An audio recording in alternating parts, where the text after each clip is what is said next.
The conference room still smelled of fresh paint and cheap corporate loyalty, but the air turned to ice the moment he spoke.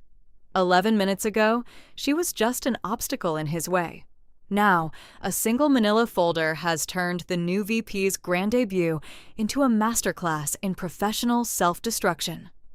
The glass-walled sanctuary of Conference Room 4B was designed to project absolute transparency, yet it had never felt more like an interrogation chamber.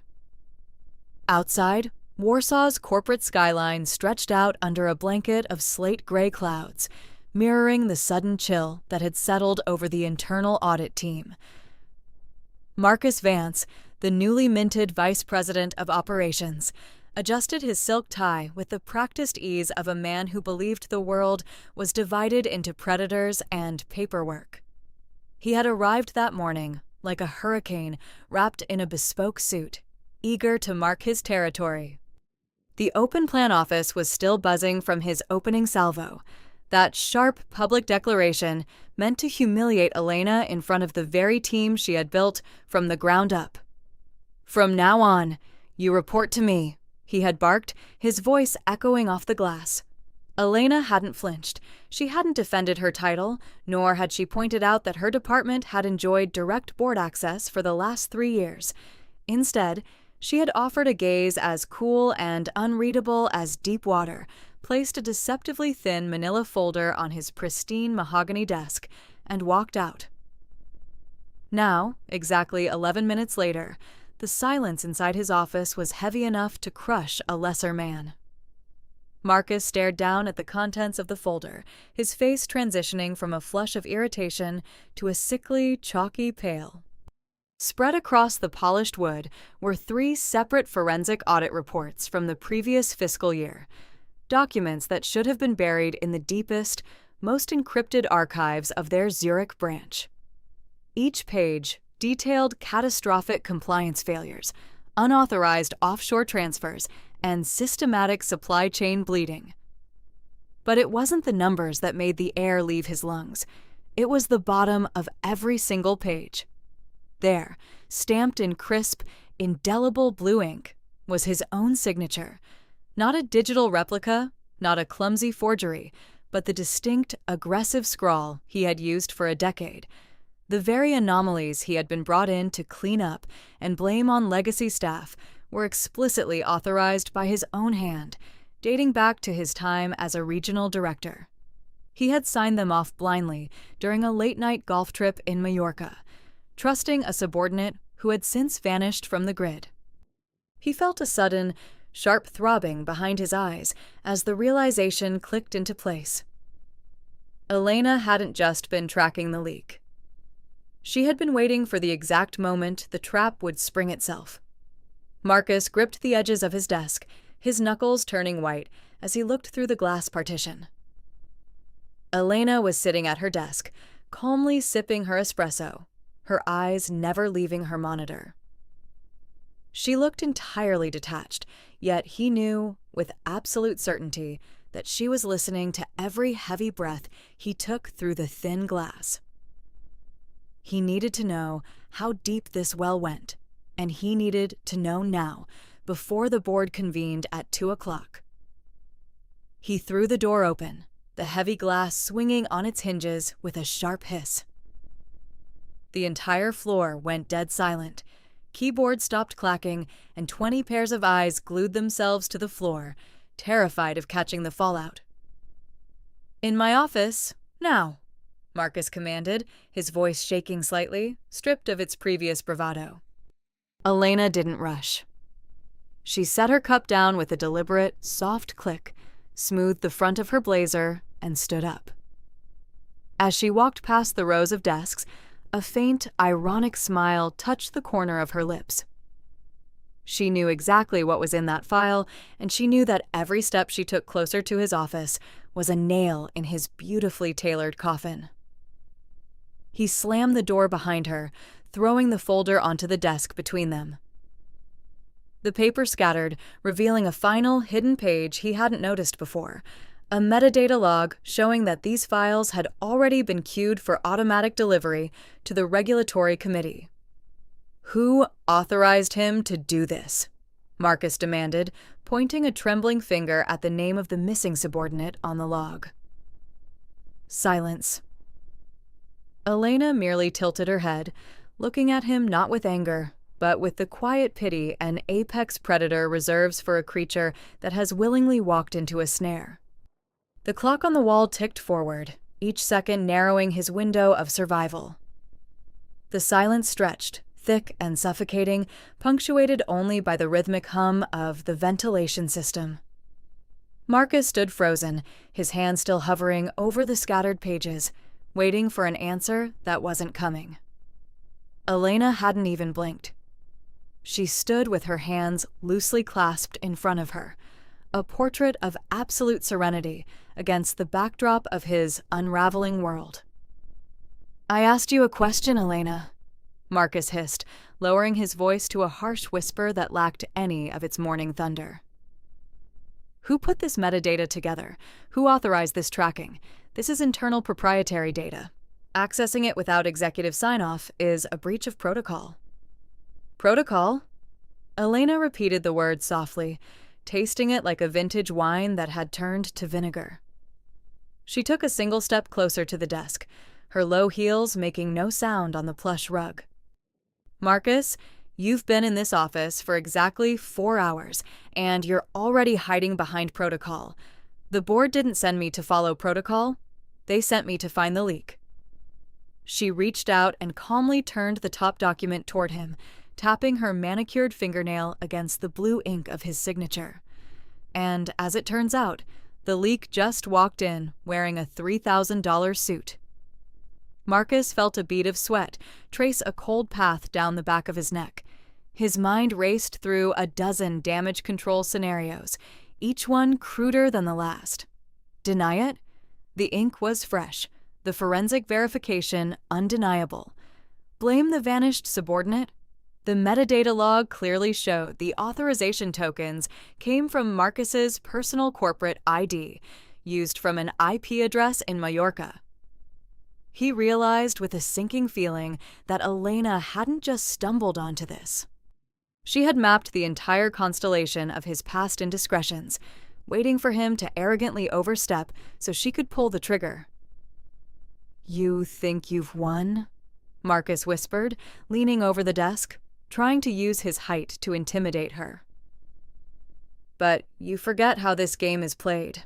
I was appointed by the CEO himself. If I go down, the fallout hits the entire executive suite.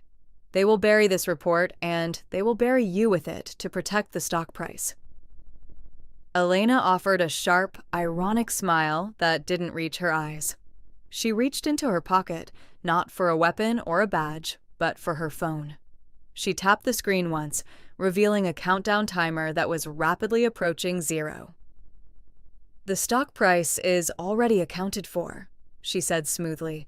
"And as for the CEO, who do you think gave me the encryption keys to the Zurich archive?" Marcus froze. The room seemed to tilt slightly. The illusion of his absolute authority vanished, leaving him entirely exposed. He wasn't the predator who had just arrived to conquer the territory. He was the sacrificial lamb sent directly into the slaughterhouse. Outside the glass walls, the audit team was pretending to work, but the tension on the floor was palpable. They all knew the power dynamic had shifted irrevocably in those 11 minutes. Marcus looked at the final page of the file again, his eyes catching a small, red digital stamp at the bottom of the metadata log, a detail he had missed in his initial panic. It wasn't just a cue for the regulatory committee. It was a live uplink. Before he could speak, his computer monitor flashed with an urgent, high-priority notification. An invitation to an unscheduled, extraordinary meeting with the board of directors. Subject: compliance review. Time: immediate. "You have exactly 2 minutes to decide how you want to play this, Marcus," Elena said, her voice dropping to a calm, chilling whisper as she turned toward the door. "You can go into that room and pretend it was a mistake, or you can tell them the truth about Mallorca. Either way, your new reporting structure just got highly complicated. She placed her hand on the silver door handle, pausing just long enough to look back over her shoulder, leaving him with one final, devastating thought before the boardroom doors locked behind him. Enjoying the story? Don't miss the dramatic conclusion of this corporate showdown. Click the subscribe button, leave a like, and enjoy Marcus's final move. The heavy glass door clicked shut behind Elena, leaving Marcus alone with the digital ghost of his own undoing.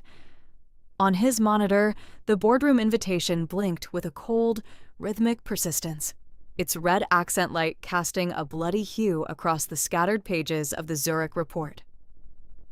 The corporate machinery he had spent 15 years mastering had just turned its gears against him. He collapsed into his leather chair, the material groaning under his weight, feeling the sudden, suffocating weight of his own signature. Every line of that aggressive blue scrawl now looked like a fingerprint left at a crime scene. He stared at the board invitation. Compliance review.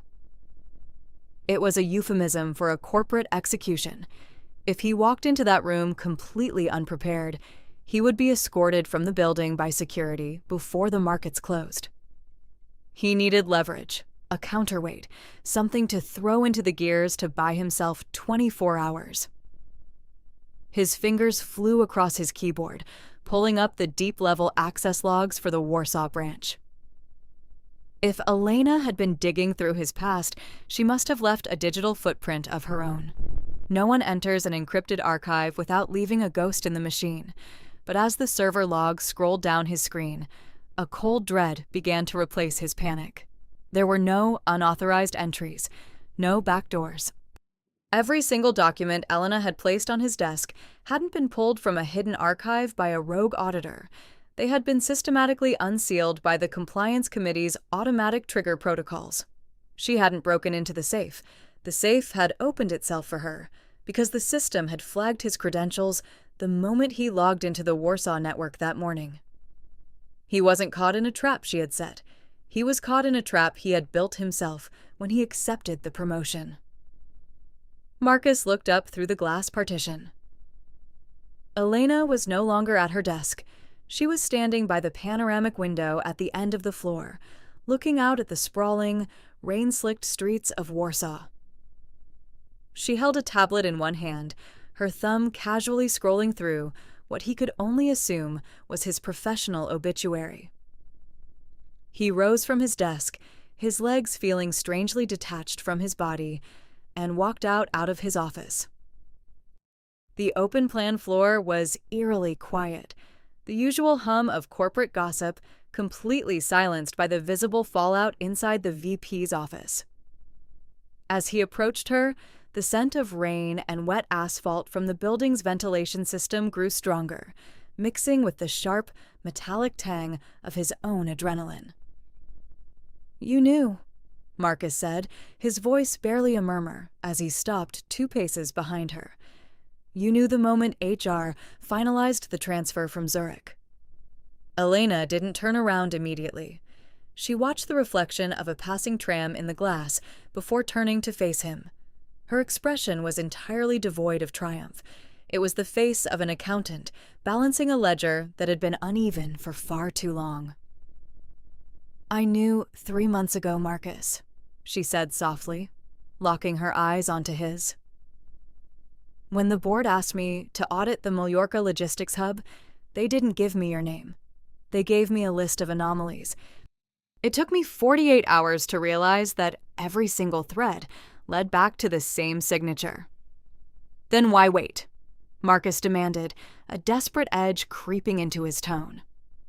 "Why let me stand up there this morning? Why let me take the VP slot just to tear me down 11 minutes later?" Elena tilted her tablet toward him. On the screen was a live feed of the company's internal compliance portal.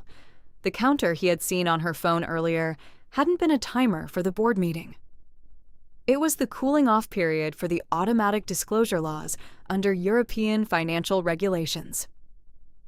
Because if I stopped your appointment, they would have quietly reassigned you to another region, and the bleeding would have continued, she explained, her voice carrying the cold, unyielding weight of absolute certainty. But a vice president committing a disclosure violation on day one, that triggers an independent external investigation that even the CEO cannot bury. Marcus felt the last line of his defense crumble. She hadn't just caught him. She had used his own ambition as the catalyst to ensure he could never be protected by the corporate hierarchy. The board meeting wasn't an interrogation to see if he was guilty. It was a formal notification of suspension.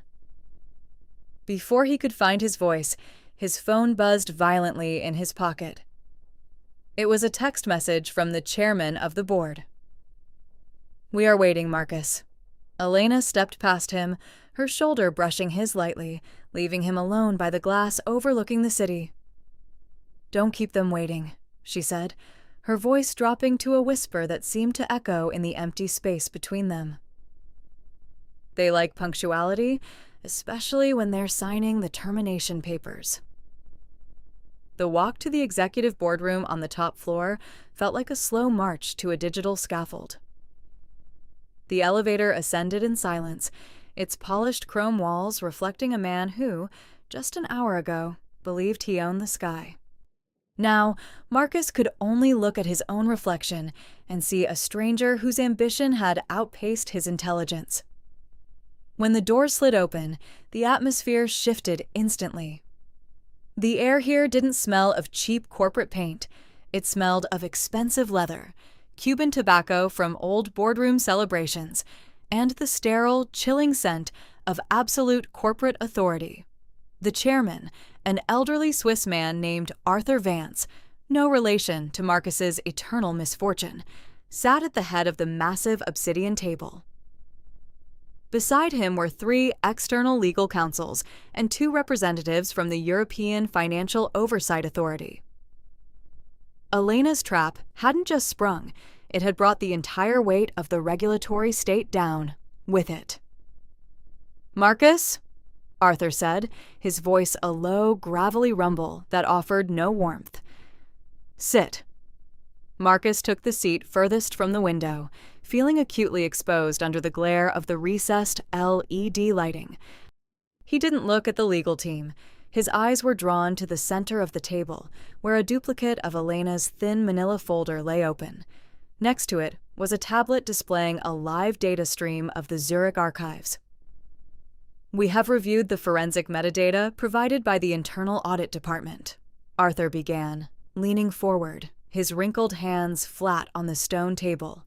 "The signatures on the Mallorca compliance waivers are undeniably yours. The cryptographic tokens match your personal executive key." "Arthur, if I may?" Marcus started, his voice cracking slightly, before he cleared his throat to regain a semblance of control. "The Mallorca operations were highly complex. I was managing 3 separate acquisitions simultaneously. The regional director assured me. The regional director is currently cooperating with authorities in Zurich," Arthur interrupted coldly, cutting through the excuse like a scalpel. "He has already provided a sworn statement. He claims he explicitly warned you about the compliance gaps and that you authorized the transfers anyway to ensure the Q4 bonuses were unlocked." The silence that followed was absolute. Marcus felt the room tilt again. The subordinate hadn't vanished to hide from the company. He had vanished into a safe house provided by the federal prosecutors. Elena hadn't just found the documents, she had coordinated the entire collapse from behind the scenes. "The board has voted unanimously," Arthur continued, nodding to the legal counsel, who slid a single, heavy sheet of paper across the obsidian surface toward Marcus. "Effective immediately, your appointment as Vice President of Operations is rescinded. You are being suspended without pay, pending the outcome of the criminal investigation." Marcus looked down at the paper. It was a formal corporate separation agreement, stripped of any severance, any stock options, and any non-disparagement protection. It was a total liquidation of his professional life. "If you sign now," the lead counsel added, speaking for the first time in a tone that was completely devoid of emotion. "The company will not pursue civil damages for the reputational hit. If you refuse, we will add corporate fraud to the indictment." Marcus picked up the heavy Montblanc pen that sat beside the document. His hand, usually so steady, trembled violently. He looked at the signature line, the very place where his name would once again seal his fate. He realized then the ultimate irony of his career. He had built his entire reputation on the power of his signature, and now that same signature was the instrument of his total destruction. He signed the document, the black ink bleeding slightly into the thick paper. "Thank you, Mr. Vance," Arthur said, not using his title. "Security will escort you to your office to retrieve your personal items. Your corporate digital access has already been terminated." As Marcus stood up, his knees feeling weak, the door to the boardroom opened. Elena stepped inside, holding a fresh stack of documents. She didn't look at Marcus as he walked past her toward the exit. She simply took a seat at the table, right next to the chairman, and laid out her new operational map for the Warsaw branch.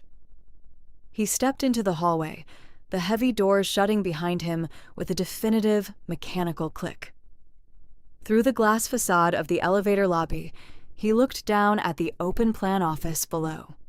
His team, the team he had tried to humiliate just 11 minutes before noon, was already moving on, their heads bowed over their monitors, completely indifferent to the ghost climbing into the elevator. The elevator ride down to the main floor was a swift, silent plunge. When the door slid open, Marcus stepped back out into the open-plan office, but the world had entirely changed. The atmosphere was no longer thick with anticipation. It was dead. His corporate smartphone had already turned into a useless brick in his pocket, its screen flashing a sterile, "device deactivated by administrator" message. The digital umbilical cord had been severed. He was an outsider now, a ghost, walking through a cemetery of his own making. 2 burly security guards in dark blazers were already waiting by his desk, standing like sentinels next to a cardboard box. "We need to expedite this, Mr. Vance," the taller guard said, his voice flat and entirely unimpressed by the tailored suit Marcus wore. "Company policy." As Marcus began clearing his desk, shoving a silver pen set, a leather-bound planner, and a framed photograph into the box, the silence on the floor grew deafening. No one looked up. The 20 auditors who had endured his grand speech that morning were suddenly deeply fascinated by their spreadsheets. They weren't ignoring him out of respect. They were erasing him from their memory to protect themselves. He paused, holding a heavy glass paperweight, and looked across the room toward Elena's empty desk. On it sat her half-finished espresso, now entirely cold. A lone post-it note was stuck to the corner of her monitor, bearing a single handwritten file number, the exact tracking ID of the Mallorca audit. She had left it there like a hunter's trophy, a quiet monument to a perfectly executed corporate ambush. Elena had never wanted his job. She had wanted his accountability. "Time to go, sir," the guard prompted, touching his elbow lightly but firmly. Marcus picked up the box, his knuckles white against the cardboard. He walked toward the exit, his shoes clicking heavily against the polished concrete floor. With every step, he felt the heavy gaze of the room shifting, not with fear, but with the collective relief of a team that had just watched a tyrant fall before he could even mount his throne. He stepped through the glass turnstiles and out into the crisp Warsaw air. The sky had finally broken, pouring a cold, relentless rain over the city. As the security doors locked behind him with a final, echoing chime, Marcus looked up at the towering glass monolith of the corporate headquarters. Up on the top floor, behind the tinted windows of the executive suite, the lights were bright. He knew exactly what was happening in that room right now. Elena was presenting her restructuring plan. The board was nodding in approval, and his name was already being scrubbed from the organizational charts. He had entered the building that morning, intending to make the entire team report to him. Instead, in exactly 11 minutes, he had written his own final report and signed it in blood.